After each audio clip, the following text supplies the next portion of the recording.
What's going on, guys? Welcome back to another episode of Lockdown Coverage. If you guys are new to the channel, my name's Daniel. On today's episode, I'm covering your Miami Dolphins and my Miami Dolphins. I'm going to give you kind of a week 4 breakdown, but a quick breakdown, and I'm going to get to the most anticipated question probably of the week and for the whole season. But first things first, let me get to the breakdown against the Seattle Seahawks. And Seattle gave us a tough matchup. Seattle is probably a Super Bowl contender in my eyes. Russell Wilson is playing like an MVP candidate, and our team is not playing up to standard, up to par, in my opinion. We have a few key injuries still. Byron Jones is still injured. He is a huge piece that we're missing in that secondary. Xavier Howard looks to be playing like form, looks to be playing like his old self pre-injury. We need Byron Jones to get out there and be healthy for our team. We desperately need him. Noah Benogany is showing developmental growth signs that he is slipping up a little bit. Don't forget, he is the youngest player in the NFL. Out of every player in the NFL, Noah Benogany, our first round pick out of Auburn, is the youngest player in the NFL. So cut him some slack. He can only get better from here. As it is, he's already a decent corner. But Xavier Howard showing signs. Russell Wilson playing like an MVP. And moral of the story is the Dolphins couldn't score touchdowns. We had field goal after field goal after field goal. And yes, it's good to know that Jason Sanders, our kicker, is one of the best kickers in the league now, and which is also really good news because when we need him to kick field goals in the clutch, he could probably do so. But we need to score touchdowns, especially against Seattle. We had a few drives that stalled right up until the red zone, and you can't do that against a team that normally puts up 30 points a game. And what did they do? They ended up doing that. Anyways, they scored 31-23. That was the final score. We couldn't recover an onside kick to potentially give us a chance to tie the game. Ryan Fitzpatrick threw 2 turnovers. So what are you going to do with the quarterback situation? And that is the main point that I really want to get to is, should we eventually start Tua? And it already was announced earlier this morning that Ryan Fitzpatrick will start against the San Francisco 49ers. Yes, they have a depleted secondary. Could this be a matchup that Tua would have actually succeeded with? Potentially, yes. But I'm going to hold off and wait for him to play. Maybe against Denver, that might be an easier matchup for him, especially if Ryan Fitzpatrick struggles again against San Francisco. And if he does, I truly believe week 6 against the Denver Broncos is the spot to put Tua in. Even though our offensive line has not really boosted our running game, they have been fantastic in pass protection. And not just good, they've been fantastic. They've exceeded expectation.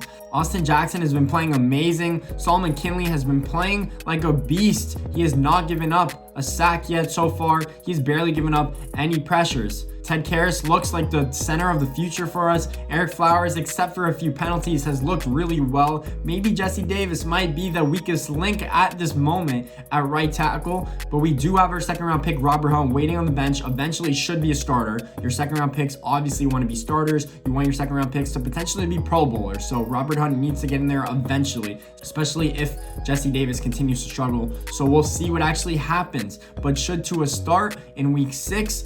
If Ryan Fitzpatrick does not perform to expectations, I would give it the thumbs up. I would start Tua Tagovailoa. He needs to get in there, and there's more pressure on him than ever before, especially coming out of the draft because Justin Herbert is putting up numbers, because Joe Burrow is putting up numbers. Joe Burrow is 10th in the NFL right now in passing yards as a rookie. He has barely turned the ball over. He makes smart decisions and good throws.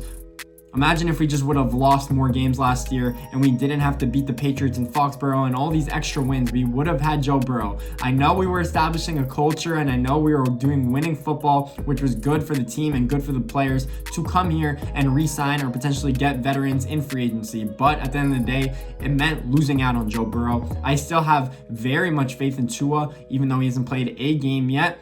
It is putting more pressure on him that Herbert and Joe Burrow are both performing. And I know that Herbert is going out there and putting up numbers and not winning games, and Joe Burrow only has 1 win on the season, but they're getting experience out there and they're playing well. Herbert against the Tampa Bay defense last week, or just a few days ago actually, put up 300 yards, 3 touchdowns, and no turnovers. He was slinging the ball all over the field on a pretty good defense. So when you ask me, Tua needs to be out there sooner than later because it is just going to hurt him at the end of the day. And I know and I agree with what we actually did so far in the season and not play him at all, even in garbage time against the Jacksonville Jaguars, because he needs to recover. And he's the only quarterback of the three coming off injury. He probably is the most talented out of the three other than arm talent, because Herbert definitely has the best arm out of them.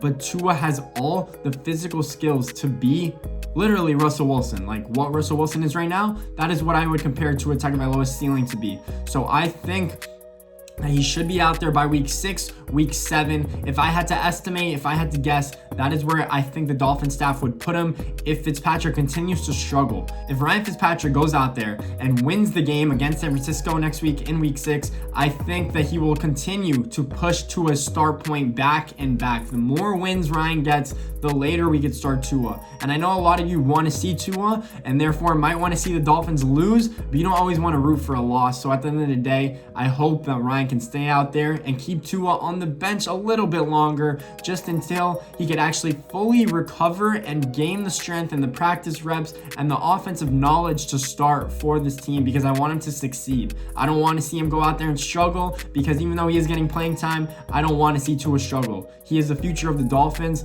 and you don't want to mess with your franchise quarterback, especially with their mental and their psyche. So those are the main points I really wanted to break down. Guys, if you like this channel, please subscribe. Doing Dolphin stuff mainly now that the season's underway, and you guys really like the Dolphin stuff more than the NFL recap videos, because the Dolphins videos end up getting way more views anyways. So thanks for watching. Leave a thumbs up and subscribe if you guys like the channel again. Appreciate all you guys. Be here next week for more Dolphin stuff.